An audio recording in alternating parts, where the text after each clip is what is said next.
Hi, hello, welcome, Moon Griffon Show. Good to have you with us. 844-766-6607. Hickson has a hotline. Brandon's laughing. Brad told Brandon in my moves, I lost my Three Stooges, best of the Three Stooges. I had all of them recorded, and I lost it. It was in my educational section. And the educational box that I kept, and now that and Fred Sanford, I can't find neither one of them. Oh, man. That's kind of bad, I know. But anyway, we'll find our educational box one day. Anyway, great to have you with us. 844-766-6607. All right. John Bell Edwards, Jay Darden, and the gang wanting a lot more taxes. They're calling for a special session. But is it necessary? And, how much money have we been spending in government compared to, say, wages or, consumer price index? Anyway, Brett Guyman, former state rep, joins us. Brett, how you doing, brother? I'm doing fine, Moon. How are you this morning? I'm doing fine. Happy New Year to you. Same to you. Hey, thanks for letting me guest host the show after Christmas. And Brandon does a great job. I'm really wondering what they need you for. Well, look, don't say that because I don't even know what I need me for. Y'all gonna start confusing me, and I don't need no help. But anyway, no, thanks. I heard you did a great job, and hadn't really get a chance to talk to you since then. But I hope you had a good time. We have to bring you back. No, we had a great time, and we even got some legislators to call in. They knew you weren't going to be there, so they didn't mind calling. Yeah, I only had one rule. If Bobby General comes on, I have to be here. Other than that, they have no rule. All elected officials have always been invited. If they choose not to call, that's their problem. I can't worry about that. Anyway, we sent a little brouhaha out there. Of course, Governor Edwards, let me just say this. He wants a special session. I gotta believe that he could do all the cuts without the legislature. Why do you think he doesn't make the cuts? In my opinion is he's not going to make the cuts because he wants the legislature there because he knows the people will come from the hospital association and this association and that association and really get on these people about raising taxes and not cutting them. But just your thoughts on that. Yeah, I think that's a good analysis when, and I'm not there anymore, but I know my friends that are still there. I talk to them pretty frequently. And obviously if they can get those guys there in the chairs, it's going to be easier to put pressure on them than the governor making the cuts himself, which he has constitutional authority to make a certain percentage of cuts, in a downturn in the forecast. So I would think the governor's strategy would be to get the legislators there and put the pressure on them to perhaps raise revenue or if they have to make the cuts, blame the legislature. Yeah, and that's kind of what I think the game is right now. One other question before I get into some numbers. We talk about one-time money, and Jindal was lit up about using one-time money. You were there. Y'all try to stop him from using one-time money. But the newspaper and the press and people like that have all fussed at him about using one-time money. Bell Edwards' first budget, they used one-time money, and now they're talking about using a rainy day trust fund deal. But is that not one-time money? Well, it is.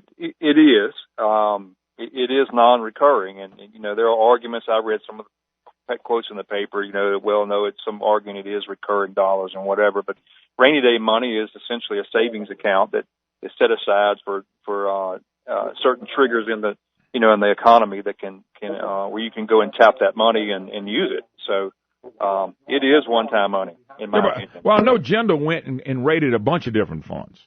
But the point being is when you rate all them funds in rainy day trust fund, Jay Darden is saying this is what we had it there for. But hold up, I thought we were going to fix this. Darden admitted they raised almost $2 billion worth of taxes last year, because of they had the Grad Act and all that crap. They removed all that stuff, and so that was another $700 million. So we got $2.7 billion raised in taxes in the last two, basically sessions, not 2 sessions, but 2 years, and they claim it's not enough money.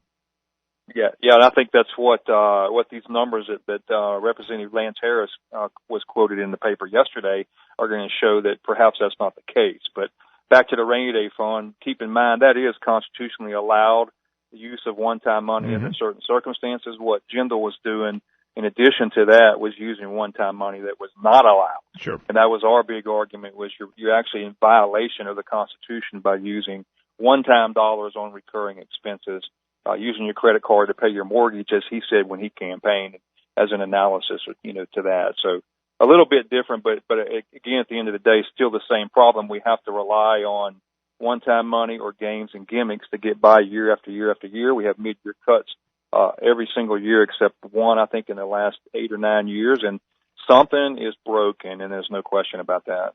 Let me give you some numbers, and I think you got, and I go by something that Harris said in this article during the past, and you can explain this a little deeper. The past 14 years now, the state budget has grown at an average of at an average annual rate of 3.9%, right at 4%, while inflation has only averaged 2.1. It's almost 2 to 1, not quite, but almost 2 to 1. We've outgrown the private sector economy 2 to 1. Now, if that's the case, and you depend on the private economy to be your tax base, how in the heck can that work? That's never going to work out right. Well, it doesn't work, and I think that's what Representative Harris was saying in his quote, was that we're not going to keep looking at revenue, that we need to go back and look at historic trends in our spending. And of course, the reason that there's a 14-year analysis is because that covers all of the different cycles that we've been through. Sure. The post 9/11. We had the BP oil spill, the cycle in the sure. Oil prices from 100 and something to now, down to 25 at one time. The recession, the Great Recession of 08, 09, and part of 10. So all those different cycles are in that 14-year average. So, in the Rita Katrina bubble, that was when we did a lot of spending, and I would argue that's what caused a lot of the problem we have today. But that's another debate for another day. But the point is that 14-year analysis is, hey, those numbers don't lie, Moon, and those numbers are going to show you that we are spending greater than the economy can sustain. Yeah, now see, that's the key. And that's what I don't think Edwards, Darden, the leftists understand. If the economy only produces X amount of dollars, you can't keep going take from the economy and thinking it's going to produce more and keep up with the rate that you want to spend. And that is the problem. I totally agree, and many of the legislators, I think, are on that trail. I think I know of several of them that are working on reform legislation to put some kind of restraint on the spending that ties it to some of these indicators that you can use national and state numbers. You can average them. You can use personal income. It does, or whatever indicators, population growth. All these things are signs of what the economy can sustain over time. Mm-hmm. Yeah, there's going to be years where you have down and years where you have up. But if you do an average and you look out over time, you're going to get a stable number. And one thing, I was in a discussion with a higher ed official not long ago, and they said, we want stability more than anything. Sure. The problem is they're promised a certain amount of dollars, and then they have to keep cutting mid-year. Mm-hmm. Mid-year cuts are horrible. Yep. Because half the year is gone, and so the cut has to be annualized over the next few months, and it's just very difficult on these agencies to do that in their defense. And what would be fairer for them is to tell them up front, hey, these are the dollars you're going to have, and you just got to go make it work. Yeah, no doubt about it. Brett Guyman, former state rep, joining us about all this budget stuff and special session and things of that nature. One of the things that I've, and I want to go back to these numbers in a second, but with your last year, General's year, the budget finished somewhere around $24.5 billion. Is that about right? 24.5, 25, right in that area?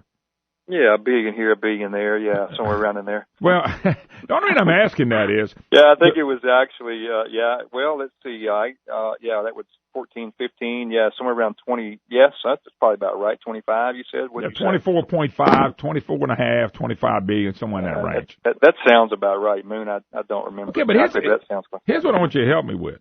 The budget now, as of last year, was $27 billion. Mm-hmm. Now I don't have Common Core math in me, but that's about $2.5 billion, which is about the number of taxes were raised on a budget. It's one of the biggest, if not the biggest budget we ever had.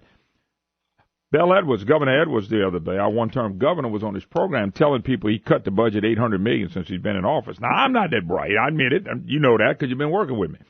But if you go up $2.5 billion in taxes and it shows that you're spending $2.5 billion more, where did they cut $800 million out, Brett? I'm sorry. Well, maybe you can explain it to me because I want to know how you go up that high, but you claim you cut $800 million out the budget. Yeah, well, actually, the numbers I'm looking at or have looked at from the budget numbers for the entire state, there is about a $2 billion increase in total budget. That includes federal money. But even if you back out the federal money, it's about $1 billion state and $1 billion federal increase. Now, that's just over that year's time, so perhaps how do you cut $800 million? Because if you can word things how you want, and you can move numbers around. But if you start with $100 and at the end you end up with less than that, you can go and tell everybody you cut. But the fact is that number may still be bigger than the one from last year. Yeah. I mean, that's what we do at the federal level too. All right. Yeah, and so but you always need to go back and look at where you started to see where you finish, and is that really a cut? No, it's not a cut. Is if you have less than you had. Well, last year. let's do it this way. Let me do it simple because we got people from Balkanville listening to us. You had a $100 budget and it went to $110, and then you had a mid-year budget cut, and now you're up to you're down to $105. But remember, you were $100 a year before. Exactly. Now you're $100, and you're telling people you cut that out. I mean, I can't believe when the governor said that. I like to said, what? Now, am I right? Is that a simple enough explanation? No, that's a great explanation. And again, you're looking at the same numbers I am on this analysis that was done, and the numbers do not lie. No. We have grown at 3.9%, 14-year average, total dollars, that's federal and everything, and 3.3 state only, okay, if you want to take the Fed dollars out. And both of those numbers far exceed the growth in our income and the growth in the national economy let me take over that same period of time. Sure. Let me take a quick break. Brett Guyman, former state rep, joining us on some numbers. All right, he mentioned about what government's grown, but how much consumer price index and our income has grown. We'll talk a little bit about that when we get back. You're listening to the Moon Griffon Show. We'll take a break. Be right back, folks. Hi, hello. Welcome back. Moon Griffon Show. Great to have you with us. 844-766-6607. Hickson has a hotline. Brett Guyman, former representative, joins us. Brett, we're talking about numbers. As you know, they're trying to call a special session. Budget problems again, the income, the money being brought into the state coffers are high as it's ever been. Brett, one of the numbers that sticks out on this spreadsheet, and you mentioned one of them was 3.9% growth over 14 years per year is what government's growing. But yet, the consumer price index and personal income, talk a little bit about those, because those are not even keeping up, not even close to keeping up with what government's growing. Well, that's if you look at certain indicators to try to figure out if we're growing faster than the economy or if we're on pace, or trying to figure out where is the problem with this budget issue. If you look at consumer price index, which most people have heard of, it's a number that indicates where things are going nationally. That numbers are somewhere around 2.1. You've already said that our spending is growing at 3.9, and so a lot of people. That's almost 2 to 1 on consumer price index. But when some people would look at that and go, that's just 1-point-something%. No, that's what you said. It's almost double the pace of the economy. So if you backed up to 2003 and you plugged in consumer price index numbers as a benchmark and moved forward, your budget spending would be about $2 billion less than it is today. Guess what they were short last year? $2 billion. $2 billion. Now, look, these are just numbers. I'm not sitting here and telling you this is the answer. I'm not sitting here and telling you that I know everything. What I'm telling you is that I'm looking at the same numbers that Representative Harris is looking at and others, and these numbers don't lie. There's something wrong. So then you go look at each of the agencies, in my opinion, if I was still there on Appropriations Committee, I think this is what the guys are going to do. Go look at each agency and how much they've grown over this same period of time, figure out which ones are growing too fast, and ask them to justify why. Okay, and then try to get down to the root cause that, year after year the legislature has got to deal with this, and somewhere along the line it needs to be fixed. And again, I mentioned in the first segment, I know there are legislators that are working hard on some ideas to tie these indicators into our spending and or our revenue so that government can have some stability, and so the agencies can have stability moving forward and plan their budgets as well. Yeah, but if consumer price index, that's basically economy is growing half as fast as government, that means it cannot produce as much tax dollars. No, not only that, the state personal income number is about 2.5%. So again, our income is growing at way less than the government spending, and our income is what funds government. Absolutely. So, I mean, Common Core math or not, that's just never going to work. I mean, so what ends up happening in the legislature every year, it comes back and says, oh, we got to have more revenue. We can't keep doing these cuts. Well, the real problem may be that we're spending too much. And then, all of a sudden you sound like some kind of radical Republican conservative nut when you say that. But unfortunately, for those who don't believe it, the numbers are indicating the exact same thing, that we're spending more than the economy will sustain. Yeah, but nobody's talking about that. Well, I think they're getting ready to. And again, I was pleased to read the quote from Representative Lance Harris, who is the head of the Republican delegation in the legislature currently, about this same topic, that our spending is tracking faster than the economy. So I'm very optimistic that many in the legislature are going to take a stand and not just bow down to more revenue, instead look at where government is not working and where it's spending more than it should be. Yeah, no doubt about it. Brett Guyman, my special guest. Brett, I look at personal income because they want to go after personal taxes, but we've lost so many jobs here. And that's what I don't understand. Economy has been roughed up, fairly in all sector, and you know about that because you're part of your business, a big part of your business right. is part of that as well. And there's some good areas. I mean, your area you live in toward the Lake Charles area is doing some good stuff, and but overall we're struggling. We got the third highest unemployment rate in the country. How do you justify take money for people with less jobs? We got good paying jobs leaving, like oil and gas. We got low paying jobs coming in. How do these people justify? Because let's just be honest. I know you're a Republican. I'm an independent. Actually, I'm no party. I got to be careful because there's an independent party that I want no part of. But anyway, how do Republicans not stop this? Because they have an opportunity to stop it. Now, I know we talked about it earlier. Bill Edwards wants a special session because he wants everybody there where all these groups can come in there and say raise taxes to make sure my project or my program is working. Hey, Boone. Yeah, go ahead. Did you hear me? Yeah, I thought I lost you there for a second. No, I'm just asking, how do Republicans, how can they justify voting for any of this stuff? Oh, I think that I don't think they will. I think again, most of them that I'm hearing from, and that I'm still friends with many of them serving today, is they're very much on the path of we can't just keep raising taxes and asking the people to continue to put money into the pot, especially with the oil industry the way it is, which drives a big part of our economy. And look, it's unfortunate that we don't have a big statewide boom and we have tons hold your of money. Hold your thought. I want to come back to that. I want to ask you just a couple more things about tax reform and the gas tax as well. Brett Guyman, my special guest, former representative, knows the ins and outs of what's going on. 844-766-6607. Hickson has a hotline. We'll take a break. 2 days left. 2 days left.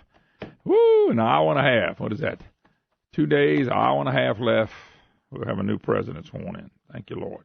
844-766-6607. Hickson has a hotline, but Brett Guyman joins me. Does the legislature really need to be called back in special session? And do we really have a revenue problem? And the answer is no. It's a spending problem. Brett Guyman joins me, and we're talking about some numbers that have been put out on a spreadsheet on how the government has grown 3.9%. This is over 14 years. And, Brett, I'm glad they did it like this. It's over 14 years. It's not over 4 years. It's not over just Bobby Jindal. It's over a long period of time covering everything, which really makes it fair. But it also shows that we've been having a spending problem for a long time. Now, one of the things I wanted to talk to you about was the gas tax. I've read everything from 26 cents a gallon to it's dead on arrival. So my question to you is it dead on arrival? Well, Moon, I'm not there, so I don't know the mood of the legislators, but from the ones I have talked to individually and of course the public, and I spent a year out on the campaign trail last year, and I can tell you the electorate is in no mood, in my opinion, for a gas tax. Is there a need for money for infrastructure? There's always a need for money for infrastructure. I think one of the biggest problems that I hear from people is that they don't feel like we have spent the 20-cent tax that we already have dedicated to infrastructure properly. And so, there's no trust that well, if you haven't spent that 20 cents, then what are you going to do with the next 23? Mm-hmm. I mean, we've spent public safety, we've redirected money, we've done all kinds of things with that infrastructure money that should have been going on to roads, and it's not over the past years. And so I think there's a lack of trust, and you can't deny the electorate is in a strange mood right now, if you want to call it that. they are really tired of government. They really want things to be shaken up, and they really want people to go in there and just do their job and quit coming back to them for more and more money. And I think that's what this discussion is about on these spreadsheet numbers, is the fact that the legislature appears under the leadership of Lance Harris that they're going to rise up and challenge the fact that maybe we don't need more revenue. Yes, we've had, quote, cuts to higher ed, and that's unfortunate. But what is the real number that we should be giving them? Is it too much? And what are the answers? And I think they're drilling down trying to find that right now. Yeah. One of the things that I don't know, John Kennedy used to say this, and Vitter said it too. We were only spending 11 cents on the dollar on roads. And I got to tell you, if that number's true, and I don't have any reason to believe it's not, that's why roads are not fixed. That was never a priority. 11 cents on the dollar. If that's true, where's this money going to? Well, the Constitution allowed for some of those dollars to be spent on other items besides infrastructure and public safety, and there's, I forget what all they are, because I'm a little rusty on that, but there's other things they can spend that money on, and what's happened a lot is that legislature and administrations would funnel some of that money into those areas because they were short and needed to free up dollars in the state general fund. I know that's complicated, but essentially it perhaps isn't illegal, but it certainly went against what the intended usage of that money was for when we voted for that at the ballot box. Yeah, but would you say, okay, it wasn't intentional, but would you say that it was not a priority? Because if roads were a priority, we would have good roads. Well, that's easy to say that. I mean, I agree with you, and that's the thing. When you have a bucket of money that's handed to you every year, you prioritize based on how you spend that money. And when you look at how you spend that money, it shows what your priorities are. Same thing in your personal checkbook. When you can look at what your priorities are by opening up your checkbook. And so you're absolutely right. If roads are a priority, then we need to be spending money on roads. The problem is we want to go, this is my opinion now, is that we want to go out in government and we want to fix everything. And we put our hands in everything because we think it's what we're supposed to do. We got to go take care of this, and we have to create a committee and do that, and a task force and do this, and we're always out there trying to do everything to everybody, and so we don't do anything good. And that's really where I think the big problem is. Infrastructure, education, healthcare, three biggest things people would tell you across the state that they're concerned about, and that's where we ought to be spending our time and our money. Let's say I agree with you, just for the sake of saying that we need more money for roads. Because I understand when you make a comment, we could always use more road money for infrastructure. I really do understand that, because it's always a work in progress. So I understand, we agree on that. But when you think about that, put it in perspective. Should our roads be a lot better right now? And how do we go to a $13 billion backlog, if we don't believe them? Why we didn't fuss and bicker about this when it was $2 billion or $1 billion or $1.5 billion? We wait for it to get $13 billion, and then we're going to throw some ridiculous number like 23-cent gas tax at it? I don't disagree with you at all. There's been plenty of opportunities over my time in the legislature for us to have put more money on roads, particularly in the Rita Katrina bubble of the recovery, when we had more money dropping in our lap than we knew what to do with as a government. Now I'm talking about it, and we could have done more on roads back then, but we tried again to go. If you go look at how, and you remember these arguments, you can see B. Ferguson and I were on the phone all the time about raising the expenditure limit. And how were those dollars spent? Why wasn't the surplus money then put on roads if it was a priority? And so, you can go back and say we could have, should have, would have, but government does a poor job at just about everything when it comes down to that. Right. And that's why I think the voters are not in the mood right now for anything like a 23-cent gas tax, in my opinion. Representative Havard, I think you probably know him too, out of St. Francisville. I do. Yeah. He's now come up with he's Banana Nuts, because Bananas Foster was wanting the all processing tax. This cat's coming up with a same version of all processing tax, just not as much money. Moon, I will never say anything negative about my former colleagues. Don't put me in that box, man. I'm not. I'm saying it. I think that's ludicrous, but go ahead. Okay. I'm not going to agree with you on anything. I'm going to bow out of that conversation. Yeah, but you going to bail out of the all processing tax? Oh, no. Well, that's what he wants. Well, I'm not familiar with what he wants, to be honest with you. I've not seen that. So, no, I'm not a whole cash tax guy. I think that's bad for the oil industry, especially in the situation we're in now. I think it's always been bad for the oil industry. Well, because I'm not real quick, as you know, I got the article here with him saying that he's getting ready to propose a deal where we don't have to raise the gas tax at all, and it's basically the all processing tax. When they talk about it, they talk about how this has already been proposed, and they mention Bananas Foster. I'm worried about that coming back up, but that's what he wanted. I'm just telling you what the man wanted. I think that issue has been vetted in the past. I don't think it ever gets any traction, and probably a big indicator of what, the number of people that voted for Foster Campbell. I mean, I think it's an issue that people do not think is the right way to go. And so I wouldn't worry much about that actually happening. Okay, well, you're trying to save your buddy too, but let's move on. Hey, look, tax reform. I've never seen it really happen because I think it's going to be increased taxes, not less taxes. But they're talking about taxing all these services. This sounds like Bobby Jindal's tax reform that we were against a few years ago, and Dan Juneau finally wrote a letter, and it just crushed it. They were trying to get rid of the income taxes, but they were going to tax CPAs and people that might cut your hair and grass and all that stuff.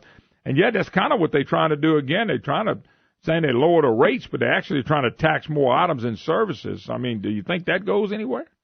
Well, Moon, I think, I'm not familiar with that side of the equation that much. I didn't do a lot of work on tax reform. I was more on the budget side when I was there. I do know there's some good legislators that are working on tax reform ideas and looking at, you have to understand one thing, too. Even if they tax all those services, that doesn't generate a whole lot of money. That's not big dollars. The big dollars are a lot of the incentives and the rebates and things that we're given, like the movie tax credits and those kind of things that I think they're also looking at to make sure that those things are actually giving us a return on our investment. And I've seen numbers that show that the movie tax credit, we lose $7 for every dollar we bring in. But let me ask you a quick question. One of the things, and this will be, I'll let you go on this one. One of the things that bothers me about Louisiana, I've said it many, many times, and I'm going to tell you, it wasn't CB that taught me this. A good friend of mine named Lyle Miller. We changed the rules. We changed the rules on tops. We had people work their butts off to get tops, getting ready to graduate, couldn't do that. We changed the rules that the deals we make with businesses, whether it's tax incentives or not, all of a sudden we cut them off and change the rules.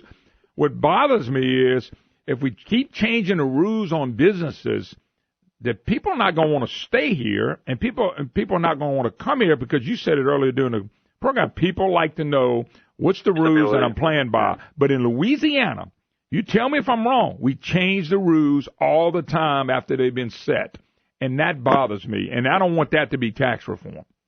Well, Moon, I would just say this: if you change the rules on something that the state is losing money on, I think when we give an incentive for a company or a business or an industry to come here, we are doing it with the intention and the understanding that it's going to drive our economy and we're going to get a positive return on that investment.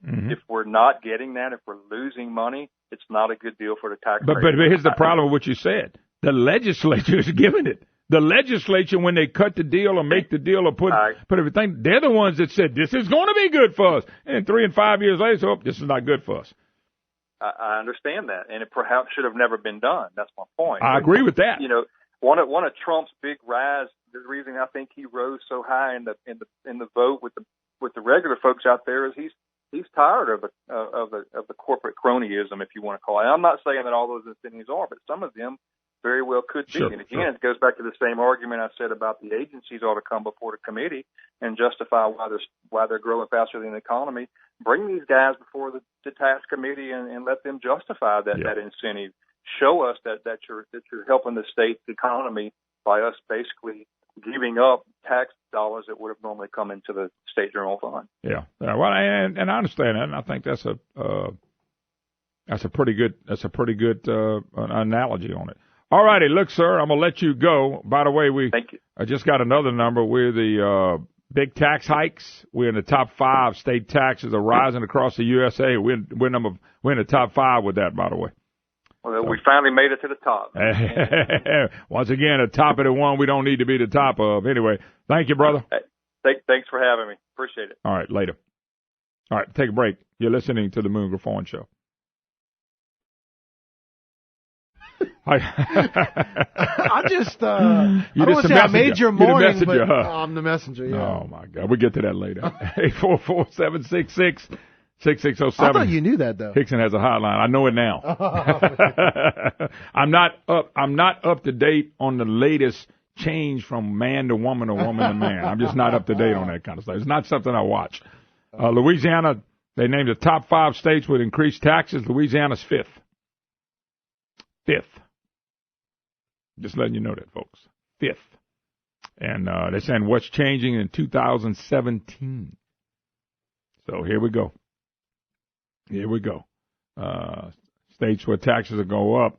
And what's bad, Brandon, the other states that are going up are these big liberal states like New Jersey and California and, you know what I'm saying, states that's all they do. And as Louisiana is supposed to be a red state with a blue state governor, because people still don't realize what they did. Okay? And, by the way, they named the 10 most friendliest tax-friendly states. We're not even close. So as we try to increase tax, folks, I just want you to have the right information. The press is not going to put out the right information. They're going to continue to push the John Bel Edwards tax train down our throat. Now, Brandon has made a request to the governor to come on a couple hours with us, and I will be glad to come to the mansion and do the program and just talk to him. Now, I think John Bel Edwards is reasonable. He'll talk to you, and I'd love to talk to him and let the audience listen because I think when your government has grown 3.9% on the average every year for 14 years, personal income's only grown 2.5% a year. And consumer price index, basically the economy is growing almost half at 2.1. It's not a revenue problem. It is 100% a spending problem. And if you're not going to address the spending problem, we're not going to get out of this. They can take all the tax dollars they want from you and me, but they are not going to get out of this situation doing it the way they're talking about doing it. It's just not going to happen. Now, what I would tell the Republicans, be careful. And I don't know how the special session works. Once he calls it, I think they have to go. Republicans, they want you there. He wants y'all there so y'all can take the blame on what to cut. The governor can cut it without you. But he's going to use one-time money again because, remember, they fussed about Jindal and them. But remember, Edwards voted for 4 or 5 of Jindal's budgets. I think it's 4 out of 7. The reason I say 4 out of 7, the last year he wasn't going to vote for it, it doesn't even count in my book because he was running for office, so he had to have an issue.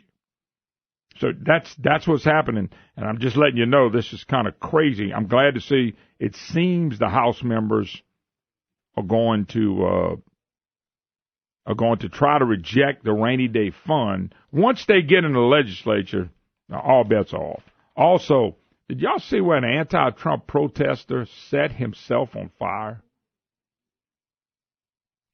Yes, and the whole time he's hollering Trump, yelling Trump. Yelling Trump, set yourself on fire. This Rhodes Scholar that did this, set himself on, what point did you make? You didn't make anything against Trump. You showed how ignorant you were. To set yourself on fire. Because you don't agree with Trump. If I would have set myself on fire when I didn't agree with Obama, I'd have been burned up 40, 50,000 times in the last 8 years. The anti-Trump protest. We've elected somebody completely incapable of respecting the Constitution. Burn yourself. I mean, how silly can you get? All right, 844-766-6607. Jason in Shreveport. How you doing, Jason? Hey, Moon. Yes, sir. I want to talk about this Obama guy. He commutes a man that's sentenced to 35 years in prison for treason. That Bradley Manning guy had this sex change operation, and everybody's trying to figure out, why did Obama commute this guy's sentence? I mean, he's basically working for WikiLeaks, which is the enemy of Obama. WikiLeaks, sure didn't help Obama and Hillary. So why would Obama commute a man that works for WikiLeaks? Is it a man? Well, let me ask you what. Is it a woman went man, a man went woman? He's a man, Bradley, that turned into Chelsea Manning, and Obama just commuted his sentence. Oh, Jesus. Now, the thing is, mainstream media and talk radio are saying, is it because he's transgender? Is he doing this for a favor to the LGBT community to try and win brownie points or something? Who knows? Who knows? I do. I know. Hold up. I know. Tell me. Well, let me give you let me give you a little something to think about as well, because Julian Assange made a comment, or he made a recent vow that he would agree to be extradited to the U.S. if the president granted clemency to Chelsea Manning, and that's what the president did yesterday. So now people are asking whether Assange is going to keep his word. Yeah, but they're also curious about what does WikiLeaks have on Obama. Because if WikiLeaks didn't just hack Obama and the Democrats, WikiLeaks hacks every country in the world. And Republicans and everything else. Right, all these Middle Easterns, all these German people, the George Soros think tank people, they're all been in collusion and conspiracy with emails and whatnot. And WikiLeaks is in possession of all the evidence to put on Obama. So Obama's sitting back thinking, well, I'll create a ruse where I say Julian Assange is going to turn himself in, but really I'm letting Bradley Manning go. So Julian Assange doesn't try me in federal court. Yeah, interesting. It's a catch-22. Well, really there's always some when presidents leave, they always do stuff like this, all of them, and you kind of wonder what the angle is. So, were you saying the angle is what again? To keep Julian Assange from releasing all the documents he has on Obama. You see, he just releases a little bit to win the election. Julian Assange did. He didn't release everything. Yeah. He's got more information on Obama than anybody else. And he can release it all at once, and then Obama is in big, deep trouble. Well, why is he in trouble? He never got in trouble as president. Well, it goes all back to the why did Bashir Assad in Syria? It goes all the way back to Libya with Benghazi. It goes back to Fast and Furious. There's all type of criminal activity that Obama's been up to. He's covered it with a bunch of lies. Yeah. Julian Assange. We'll see. We'll see if you're right. Thank you, man. Appreciate the call. We've got to take a quick break. You're listening to the Moon Griffon Show. Hi, hello. Welcome back. Moon Griffon Show. Great to have you with us. 844-766-6607. Hickson has it hotline. If you'd like to be part of the program, it's your opportunity to be a voice. A lot of stuff out there. Just to wrap up on what we were talking about in the first hour, Harris says that during the past 14 years, state budget has grown by an average of annual rate of 3.9%, while inflation has averaged 2.1%. We've outgrown the private sector economy 2-1. How do we correct that? Every year, the projection is wrong, and we're spending more money that we're taking into the Treasury. A lot of members are exploring the idea of making the hard decisions now. That's what I wish they would do. Make the hard decisions. Look, if you make the cuts, you make the cuts. They got to be real cuts, though. For the governor to get on a radio program and say he had $800 million in cuts is just not true. You know, it increases $2 billion to $2.5 or $2.8 billion. You cut $800 million, you still had an increase of $2 billion. You know, we want to know where all this money's going to. So, anyway, and then there's Jay Darden. He's out there once again pushing for new taxes. Oh, Jay. I told y'all about Jay for years. People thought, boy, Jay Darden, you just hating on him. He's nothing like you said, and now they all see. You know, Jay Darden said, I think there was a hope and a prayer that the money that was raised would be larger than what it's proven to be. We said at the time it wouldn't be, and now it's proven to be correct. It's not. So the legislature will have to decide what it wants to do. Actually, the governor can decide without the legislature. That's not what he wants. He wants everybody in so they can be held responsible. He can put it on them. Okay? And when it's the governor, who sets the budget, folks, in the state of Louisiana? I don't do it. Brett Guyman doesn't do it. John Kennedy didn't do it. Brandon Como, I don't think, sets the budget. The governor does. So if the governor sets the budget, then the governor ought to fix the budget. But the governor's not going to fix the budget. The governor wants the legislature in there. And we don't need a special session, folks. We don't need one at all. Yeah, these problems are real because we have a spending problem. And new tax revenue is not going to help. Look at what they're doing already. You know, folks, an economy like Louisiana and all these economies, I don't care if it's a countrywide or a state, in a particular state. They only can produce so much tax dollars to operate things. And when you start going beyond that, you start hurting businesses and people. So if our government is producing about what it needs to produce, then that's what we have to live under.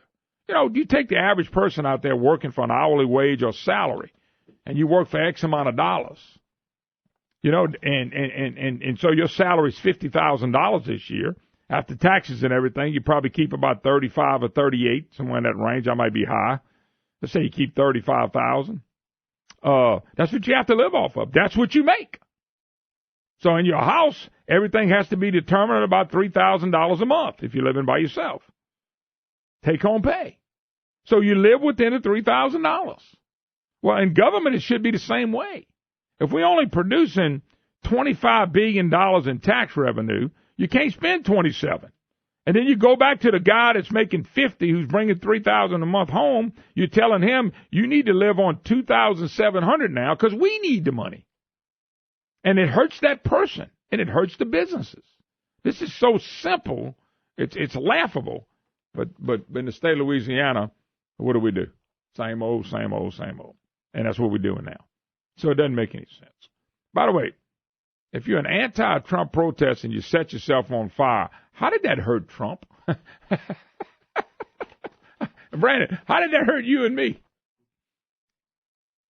I mean, didn't hurt me at all. I mean, you sitting over there burning yourself, boy. You showed Trump. You got even with Trump. You're gonna be in a hospital the rest of your life, and boy, you really showed Trump. What a man! I mean, how much ignorance can be in one place? To burn yourself, light yourself on fire because you don't like Trump. By the way, did y'all see? And this film now of pictures and court documents uncover abuse allegations against State Senator Troy Brown, who John Alario and them won't get rid of. And this guy, this is a second offense, and he won't quit. But he says he'll do what the body says to do, then he's going to sue him. I mean, Baton Rouge is pounding him. The media down in Baton Rouge is relentless on him, and they ought to be. But the guy won't quit. I wonder why you want to be a state senator that bad, Brandon.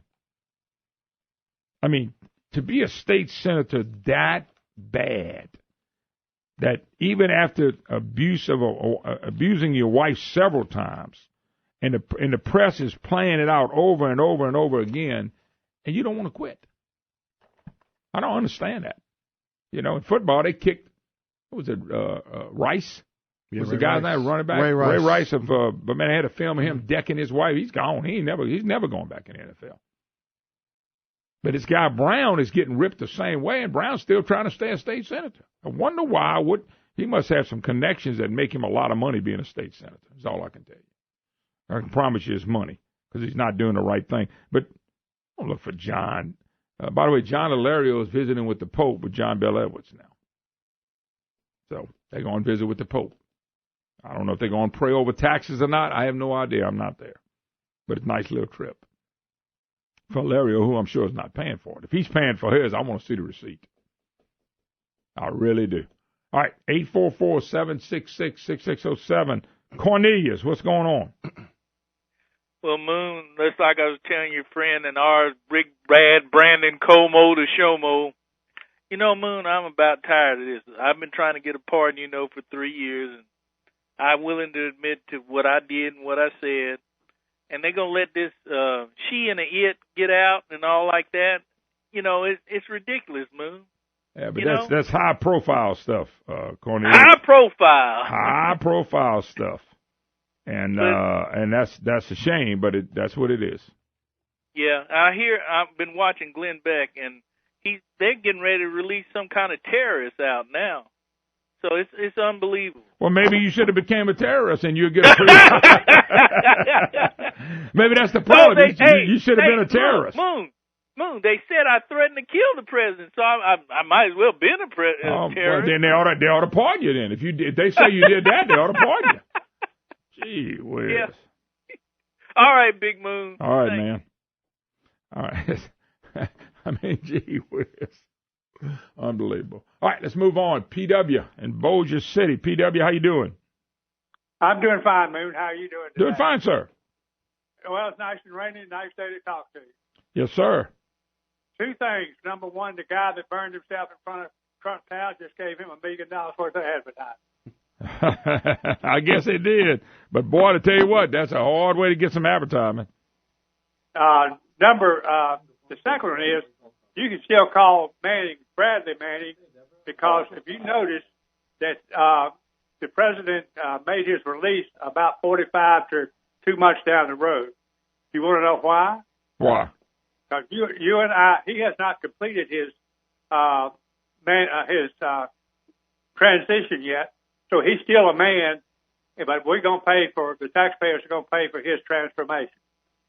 I wonder if it's a real transformation or is it a fake transformation like Bruce Jennings did. I'm a girl, but I'm keeping all my body parts.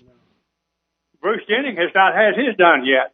No, that's what I'm saying. I wonder which one it is. Is it like Bruce Jennings, where I'm a woman, but I'm not going to make the necessarily operations to prove I'm a woman. Well, now the government's going to do this. Maybe Bruce needs to join the army. I don't know. You're going to have to talk to him. But anyway, I'm not into crazy stuff, so you got to talk to him. But let me tell you something else. The city of Washington, who gets all of its tax money from the taxpayers, us, they're putting up $500 million for to defend the illegals that Trump is going to try. The bad people that Trump's going to try to deport. Yeah. So anyway. Yeah, no, that don't surprise me at all. Thanks for the call. 844-766-6607. Hickson has it hotline. Deborah in West Monroe. How you doing, Deborah? It's wet, Moon. It is wet and raining, but I'm doing good. I'm nice and dry. I see where it's raining a bunch up there. Yeah, it is, and flooding in Houston, I understand. I want to give a kudos out to those who realize that Bradley Manning is Bradley Manning. I was telling Brandon, you remember Klinger? Bradley or Brandon? Yeah, don't get Brandon and Bradley confused. I don't know if he appreciates that. No. I'm not confused about him at all. But I'm telling you, this Bradley Manning who wants to be called Chelsea, yeah, he never has had surgery because he was waiting for the taxpayers to pay for it. You know, we're all into that now. Yeah. Or no longer going to be into that now, but he's still a man. And as far as I'm concerned, he's like Klinger, except Bradley Manning is a traitor. And if Julian Assange has anything on Obama, it won't be anything we don't already know because everybody has known about Obama. Yeah, I don't know what's happening with all that. I'm just kind of watching it from a distance right now to see what all that works out. All right, got to run. Thanks for the call. 844-766-6607. Hickson has a hotline. We'll take a break. Be right back. Moon Griffon Show. Great to have you with us. 844-766-6607. Hickson has a hotline. There's somebody writing another letter to the editor on man-made global warming and how those floods wouldn't have been happening. It wouldn't have been for man-made global warming. Oh, my God. 2 days, about an hour, not even an hour, Brandon, like 40 minutes, 38 minutes. We'll have a new president of the United States. Wow. Just can't wait to get out of the trash and the muck, and I hope to God he does it. Anyway, by the way, I don't know if y'all saw his former Trump advisor, Roger Stone, who recently targeted for assassination, revealed it on Tuesday edition of Alex Jones' show. A pretty healthy person. They food, some kind of poisoning they got in him. So, anyway, let's go to phone lines. Matt Monroe. Matt, how you doing? Doing pretty good. I'm glad you mentioned that. I know that, I'll try to be quick. I know a lot of people often wonder why Matt Drudge stays quiet. You know, he was best friends with Breitbart. Breitbart left, got killed in mysterious circumstances. Michael Hastings over in Carolina with his car. And now with Roger Stone, who's been a big part of releasing a lot of stuff on Hillary the last couple of years. And that's why Matt Drudge doesn't, I believe, stays. You know, remember back in the 90s, you mentioned it before, he He's the one who brought to light the Clinton fiasco. Oh, yeah. He used to even have his own radio show. Now you never even hear, and I think that's one reason why he put that at the top. You know, people like him, they got to watch. He just said it. Go ahead. I'm No, sorry. he just said the general consensus that I was poisoned. Said he believed he was poisoned to stop me from exposing the Russian hacking. That's what I'm reading. Mm-hmm. I'm glad you mentioned it, man. You know, these journalists during Obama's time, never seen it like in terms of. Remember, what is it, 2 years into his presidency, or maybe 3, where AP or Yahoo or something released how they were going after journalists. I'm not talking about the lives. I'm talking about for them reporting things, whistleblowers and whatnot. I forgot exactly how it was. Maybe one of your listeners can call in. Yeah, maybe they'll have to help us out. A few years ago, he did that. He was going after whistleblowers for leaking stuff, trying to accuse them. So, anyway, interesting times, man. Hopefully Trump can keep things going the right way. Okay. I hear you later. By the way, Brandon, you the one told me this. I saw it now. This guy, Tom Ford. Wait, Tom Ford? Yeah, that was the guy that said he's not going to dress Melania. Oh, Melania, yeah. And he said, Trump said, we never asked him. Yeah. He said, we never asked him. I'm not a fan of him. That's what Trump said. He said he was not dressed as beneficial. I never asked him. He said, I'm not a fan of him anyway. Yeah, I love how all these celebrity performers are coming out. Oh, I'd never perform for Donald Trump's inauguration. Well, if he didn't ask you, then who cares? Yeah. By the way, there's 53 Democrats not going to inauguration. Why don't we just do a clean sweep? None of them go. I mean, do you really care? I never paid attention who went to one of them things or not. So what do you care? All the Democrats decide not to go. Good, go have a party. Go enjoy yourselves. Go live in your crying your lost deal. Who cares if they go? I don't care. I promise you, Trump don't care. He can care less who's there. Anyway, that's all childish stuff anyway. That's all you're going to get with Democrats anyway. Let's go to Donald in Ruston. How you doing, Donald? Hey, buddy. How you doing today? Doing fine, sir. Good to hear from you. Yes, sir.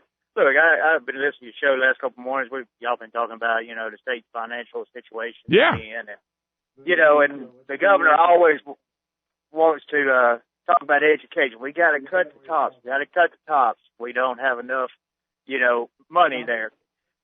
And, one thing a lot of people don't remember is the way back in, I guess, early 90s, maybe late 80s, when the lottery came to Louisiana, they were promised that all the money made from the lottery would go to the education system.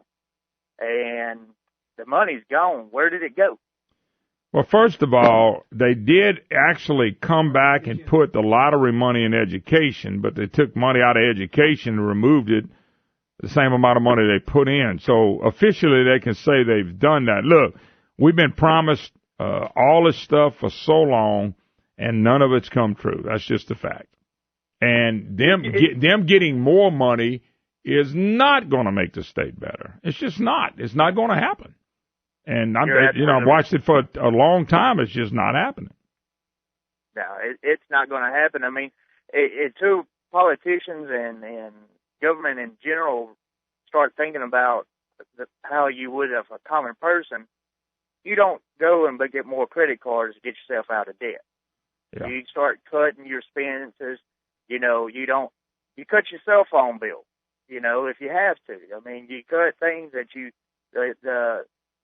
keep your necessities and all your luxuries. You got to start cutting your luxuries to balance your checkbook.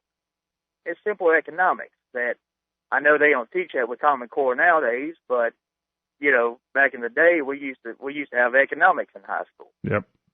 I have no argument here on that. I think you make a very, very good point. Thank you for the call. Appreciate it. Not enough time to be fed. Another call. We'll get to you in a minute. By the way, Brandon, there's a Shannon Manning that was on my Facebook. That's not kin to the other Manning, is it? Okay. I'm just asking. Mike makes a good point on man-made global warming. I have to read that. All right. 844-766-6607. Hickson has a hotline. You're listening to the Moon Griffon Show. Hi, y'all. Welcome back. Moon Griffon Show. Great to have you with us. 844-766-6607. Hickson has a hotline. If you'd like to be part of the Moon Griffon Show. By the way, you ready for this, Brandon? A new Washington Post ABC News poll, Obama 60% approval rating. That's a sick country. 60% approval to be a socialist and a Marxist. 60% approval rating. Brandon, you know what's bad? We saw how bad their polls were off. This is just as bad.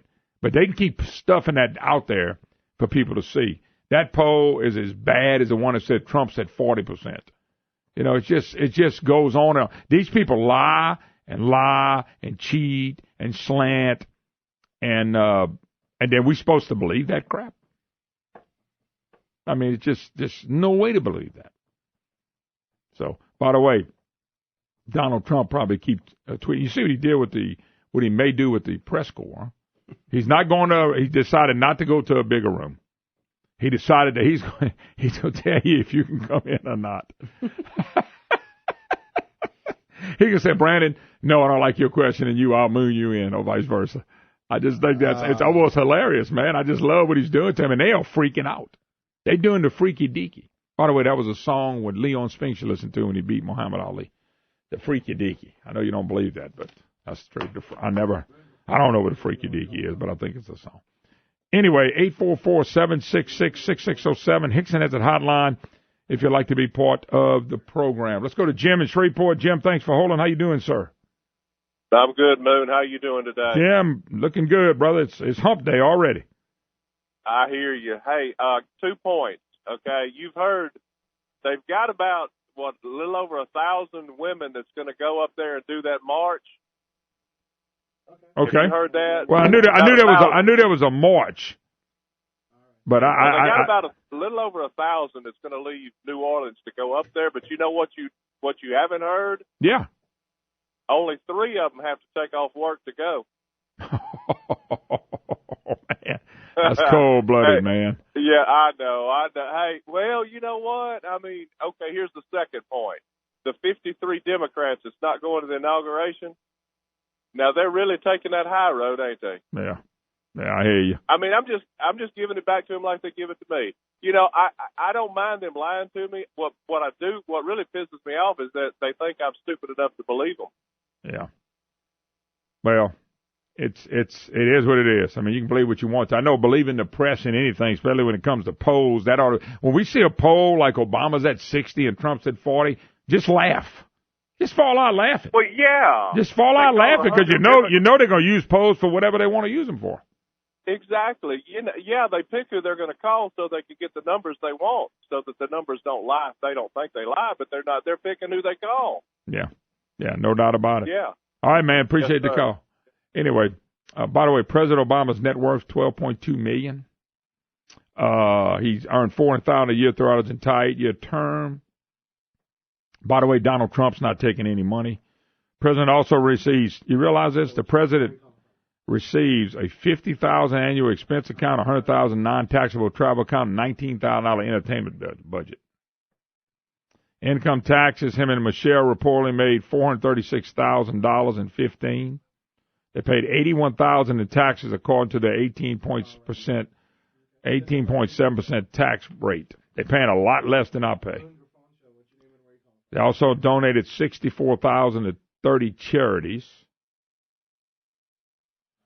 Obama's worth $12.2 million. Michelle's worth $11.8 million. Just in case y'all start feeling sorry for him. And by the way, they saying over their lifetime they're expecting after coming president, their age and stuff, Obama would make somewhere around $242 million in speeches and whatever. When he's out of office. So you people out of work. I don't think he's moving back in the inner city of Chicago. Might be wrong, but I don't think he is. All right, let's go to John in Lafayette. How you doing, John? Hey, Moon, I think you ought to try to maybe even read over the radio from time to time exactly where all the different items in the budget are going, because I noticed the school board here in Lafayette, as you know, they want to raise taxes because we have to fix the schools. And I told them I'm not against that, but I said I just don't know that you're spending money wisely. The mayor wants money for flood control, so he wants to raise taxes over here. The state wants to raise money. My point being, why is all this money being raised at the same time? Have we been living on Edith Street too long? Why all of a sudden all these people are saying both on the state and parish level that they have to raise this money, and why all at once? To me, you ought to have super accountability, and that's really all I wanted to say. Thanks a lot. Appreciate it. I appreciate it, Carl. He makes a great point. Why is it all being raised the same? Because that's how bad we've gotten with government and finances. It's bad from the local level up to the state level. We really believe that if government has the money, we're all going to be better. And they are convincing people that this is the way to go. They're convincing legislators. See, legislators really supposed to represent us. What happens in state government, take a John Alario. He's made himself wealthy. He's made his family members wealthy. They all work for government. And he's made a lot of people around him wealthy. Okay? His job was to represent his constituents. Okay? He's represented very few of his constituents. But they can John built the park and brought a road and did all that stuff. They go and start representing government instead of representing the people. They get in there and they hear about all the problems they got, and they want to be do-gooders. And what do do-gooders do? They try to do good. But they try to do good with your money. So, that's what's taking place. So all of a sudden you got all these people wanting this money, and folks, we can't afford it. Well, what do you expect us to do, Griffon? To live within the means that you have. We have to do it.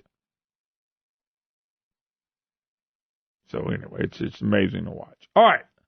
Let's go to Montreal and Lafayette. Montreal, how you doing? Oh, pretty good. Good to hear from you, sir.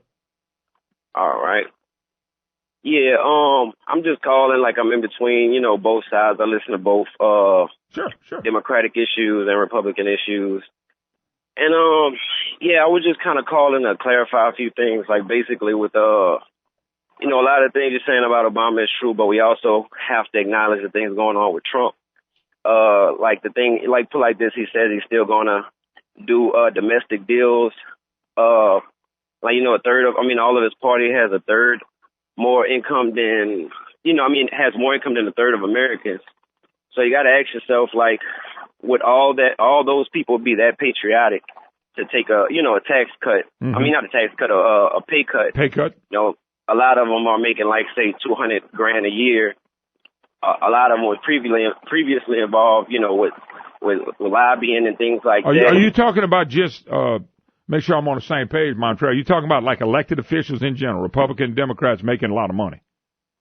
Well, I'm talking about particularly Trump's cabinet, his cabinet piece. Oh, you're talking about because they're wealthy. They, if you really go back and look at all of them, they've all put a lot of wealthy people in it. You know why? And this is just my belief in it. A lot of these people have made their money, and they can afford to go do it now. That's why I think a lot of these people do it. They've made their money. This is something they always wanted to do. And I believe that's what happens.